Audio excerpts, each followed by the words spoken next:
I think tattooing is really important, and it breaks through some of the categories of folk art or traditional art or just indigenous art, because it speaks to so many of the experiences that affect all people in the modern world today, no matter where you're from.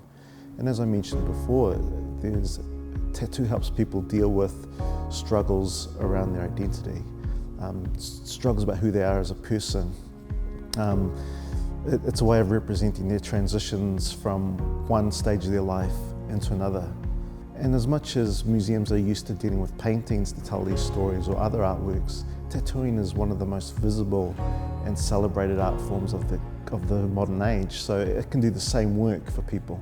We just need to give it more visibility than beneath the t-shirts and on the skins of the people who wear it.